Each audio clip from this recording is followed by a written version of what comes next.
Ok. Tá. Bom dia para todas e todos. É uma honra para mim estar ao lado de Paulo Paim. Dá vontade de pedir, continue falando, Paulo Paim, continue falando, Moura. Brinde-nos com essa memória, não é? Nós estamos sendo transmitidos aqui, é isso? Isso. Então, brindando o país com as memórias da luta histórica do povo negro brasileiro. E para nós é uma honra, e também a percepção de que nós estamos juntos fazendo história. Hoje, para nós, tem esse significado. A presença de Paulo aqui, das referências negras que ocuparam cadeiras no Parlamento Brasileiro, Senado e Câmara, oriundos da luta, do seio da luta do movimento negro, são tão poucos, né, na história, e tão valorosos, e tão gigantes, e tão importantes para a nossa luta. E poder dividir esse momento com vocês aqui é uma honra para mim. Permita só uma frase. Pelo brilho do teu pronunciamento. Eu era deputado, pessoal.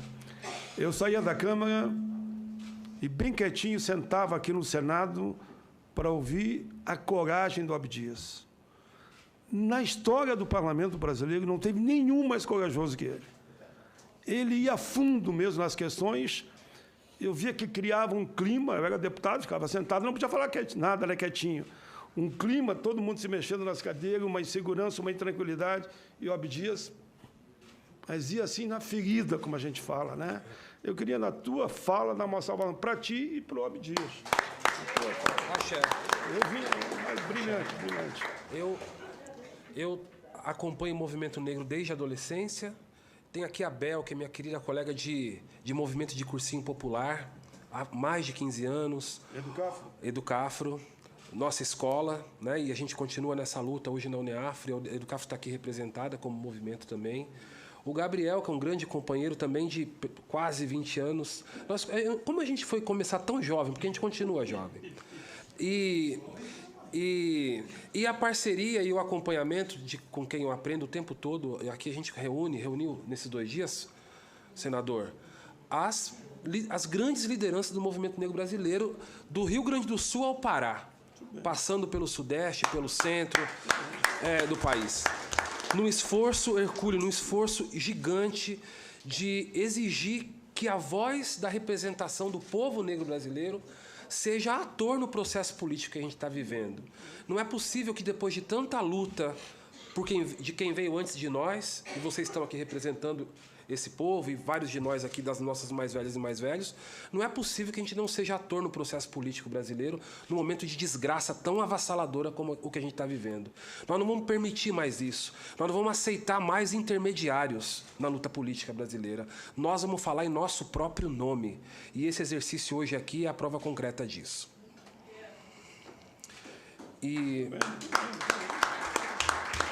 Então, esse é um esforço, a gente vem desde o final... Bom, primeiro que não estamos inventando a roda, essa articulação, essa vontade, essa iniciativa, ela é histórica. Com esses atores que estão aqui, especificamente, desde o final do ano passado, com o resultado eleitoral, preocupado muito com o que viria, e a gente, desgraçadamente, estava certo com o que viria. Logo, no início do governo, o Moro propõe esse pacote criminoso, que aprofunda e legaliza o genocídio negro brasileiro, tirando da gente, inclusive, o direito de reclamar. Porque a gente percebe o genocídio na nossa vida cotidiana e diz, isso é fora da lei. Isso não está estabelecido como nos parâmetros básicos de direitos humanos no mundo. Isso não obedece aos tratados internacionais que nós, enquanto país, assinamos. Então, nós não podemos aceitar, e a gente vem, então, para o parlamento, vai para a rua, denuncia, formula teses e diz, olha, o que a polícia está fazendo, matando deliberadamente, é fora da lei. É preciso investigar o policial que mata. Não investigar é fora da lei. O agente do Estado, a mando do seu comando, do governo do Estado, e amparado pelas leis federais, não pode prender, julgar e executar. Isso é fora da lei. O que o projeto propõe? Que essa prática se torne lei. É disso que se trata. Para quem está ouvindo a gente, está sendo transmitido, que bom, isso precisa servir como material didático, pedagógico, para quem eventualmente está enganado com o pacote, que tem um nome extremamente inteligente. O nome do pacote, da proposta de segurança pública defendida pelo governo e pelo Sérgio Moro, é pacote anticrime. E ele tem um efeito imediato naqueles que não acompanham, porque, afinal de contas, quem é a favor do crime? Não é? Nem os criminosos dizem que são a favor do crime. Pelo contrário. Mas o nome mente, e o conteúdo ainda mais. Portanto, o exercício de agora, ele, embora ele tenha uma ação muito específica voltada para o pacote, assim que a proposta foi enunciada pelo Sérgio Moro, nós aqui coletivamente, entre os diversos movimentos, elaboramos um documento e denunciamos a Comissão Interamericana de Direitos Humanos, da OEA. Esse documento foi aceito, respondido com a convocatória para que a gente fosse à sessão extraordinária de número 172, que aconteceu na Jamaica. Uma comitiva de nós fomos à Jamaica. Ficamos uma semana na Jamaica, na Comissão de Direitos Humanos. Apresentamos nossa avaliação sobre a proposta. E é importante dizer, e está na internet, está no YouTube, a gente talvez possa fazer circular o link, da 1 hora de sessão que a gente vivenciou na Comissão de Direitos Humanos. De um lado, representação do governo brasileiro, deste governo. Do outro lado, os movimentos. E, no meio, mediando o diálogo, os comissários da OEA. É tão escandalosa a defesa que foi feita e mentirosa que os próprios comissionados se manifestaram fora do padrão, defendendo o óbvio. Um dos comissários, e Maria Silva estava lá, Ieda estava, alguns de nós aqui estávamos. A comissária perguntou à comissão brasileira se eles precisariam de uma assessoria para formular melhor as propostas de segurança pública deles. Se esse governo tivesse vergonha, se constrangeria, mas nós temos um governo sem vergonha. Um governo que defende despudoradamente o genocídio, a violência contra os pobres. Uma outra comissária perguntou para os representantes do governo brasileiro, Bel, se eles estavam falando do mesmo país, porque o país sobre o qual os representantes do governo brasileiro estavam falando era um.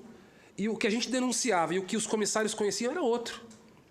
De maneira que o resultado dessa audiência, para nós, também é muito importante, porque revela, no posicionamento do próprio comissariado, o que significa, do ponto de vista do desrespeito aos direitos humanos, o que propõe esse governo ao Brasil. Ele propõe, ainda, e nós não vamos deixar que isso se estabeleça. Bom, continuando essa saga de organização, essa provocação de articulação nacional do movimento negro, a gente volta agora, antes ainda da Jamaica, a gente veio ao Congresso, conseguimos pautar a Câmara Federal, conversamos com o Rodrigo Maia sobre isso, e agora a gente volta ao Senado, ontem conversando com vários parlamentares, lideranças importantes aqui no Senado, hoje pela manhã com o Davi, em que a gente expôs e entregou um documento ao Davi, que é uma carta de organizações do movimento negro brasileiro ao Congresso Nacional e à sociedade brasileira, assinada, senador, por mais de 50 organizações do movimento negro brasileiro, nesse esforço de convergência, de coalizão que a gente está exercendo aqui. Nesse documento, eu não vou tomar o nosso tempo lendo ele, mas vou apenas citar alguns pontos para provocar quem está assistindo. Que pesquise, que procure, porque essa é a nossa tarefa enquanto movimento. O movimento é pedagógico. O movimento ele é pedagógico para o país, ele nos ensina, né? E então a gente aponta aqui pontos que são cruciais e que são, de maneira mentirosa, falaciosa, divulgada país afora. Inclusive, hoje, né? Hoje, para quem não estava acompanhando, estava marcada a divulgação, o início de uma campanha publicitária de defesa do pacote do Sérgio Moro. E essa campanha foi adiada por conta do escândalo em que o Sérgio Moro está metido, coisa que a gente denuncia o tempo todo, mas que agora eles têm prova para poder repercutir. O debate sobre legítima defesa. Meu pai tem um boteco lá em Poá, na divisa com Itaim Paulista. A conversa sobre legítima defesa é algo corriqueiro. As pessoas conversam sobre isso e sabem o que isso significa. Agora, a legítima defesa aplicada a um agente da lei que age com violência em nome do Estado tem outro caráter.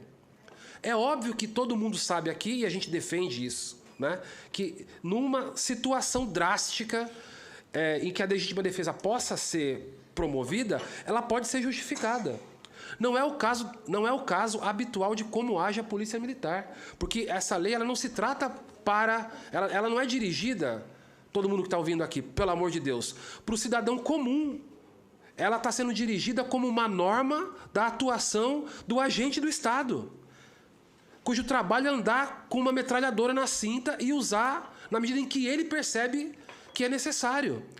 Então, se não há uma trava na prática da atribuição do policial, ele, contaminado pela histórica, pelo histórico pedagógico que nos educa a todos, racista que é, na sociedade brasileira, e a gente sabe muito bem como a polícia age, quem ela para mais, quem ela mais aborda, quem ela mais prende, o judiciário como trata diferente quem é negro e quem é branco, no balcão da análise dos juízes, aqueles que são soltos de cara, aqueles que vão em seguida para a delegacia, depois para as prisões. A gente já sabe como opera no imaginário o papel de quem é considerado criminoso e quem não é, quem é perigoso e quem não é. Então, se você estabelece uma norma que garante mais condições para o policial agir de acordo com a sua vontade, ele vai obedecer o imaginário. E o papel do Estado, Gabriel? O papel do Estado qual é? E das leis, porra, afinal de contas? Vai em frente, vai em frente. Justamente limitar as ações humanas que são fruto do nosso âmago, do que é irracional. Então, não é razoável. Talvez eu, enquanto pai, se minha filha é violentada, eu, enquanto pai, morto de ódio, queira uma ação mais drástica para aquele sujeito. Queira procurar ele, arrancar a cabeça dele. O sentimento humano, ele, por natureza, nos provoca violência também. Amor e violência. Agora, o Estado e a norma precisam segurar o nosso ímpeto e promover entre nós um pacto de civilidade mínima, de garantia de direitos coletivos, de garantia de defesa de direitos, de autodefesa. Então, esse pacote, ele passa por cima desse pressuposto, porque ele dá mais poder àquele que devia ser podado de poder, como hoje foi falado entre nós nas outras sessões. E tem vários elementos. O excludente de ilicitude, ele exclui a ilicitude. Ilicitude é um mal feito, crime, certo? Então ele exclui, ele retira o valor de crime daquilo o que a gente considera criminoso. Quem está ouvindo a gente em casa, imagine, o policial quando age em legítima defesa, em último caso, atira e mata uma pessoa. Em São Paulo, existe uma norma do governo do Estado construída pelos movimentos, como uma ação de pressão nossa, que eles devem obedecer parâmetros e os policiais são treinados para atirar quando necessário, para não matar. Porque mesmo na atribuição radical da sua função, quando é necessário agir com violência, o pressuposto não pode matar. Ele é treinado, vou acertar no corpo. Tem um nome técnico dessa prática policial que eu não me recordo agora. Então, ou seja, num lugar que não seja vital, né, para imobilizar. Essa proposta, ela garante que o policial agindo por forte emoção, a gente pode chamar que tipo de emoção provoca ação policial violenta? Um negócio chamado ódio. E no caso brasileiro, um negócio chamado ódio contra negros. É óbvio que essa proposta ela potencializa a prática do ódio contra negros. E outros vários motivos que eu não vou tomar nosso tempo aqui falando, mas o que eu peço para quem está nos assistindo, o que eu peço para os professores que nos assistem, para os formadores de opinião, que nos ajude a derrotar não só a proposta do Sérgio Moro, que tramita nas duas casas em forma de projetos de lei, mas que a gente possa, no cotidiano, na prática habitual da nossa vida, derrotar essa ideia. Porque essa é a ideia que promove o genocídio negro histórico no Brasil. Muito obrigado por essa oportunidade e muito obrigado aos companheiras e companheiros que compõem essa grande coalizão, essa grande convergência negra de defesa da vida. Os cumprimentos ao Douglas Belchior, articulação do Movimento Negro no Congresso Nacional, que foi um dos grandes articuladores dessa bela caminhada que hoje aqui vocês, claro, além da audiência pública, depois vocês terão um espaço onde vão reunir e fazer uma avaliação desse momento tão importante.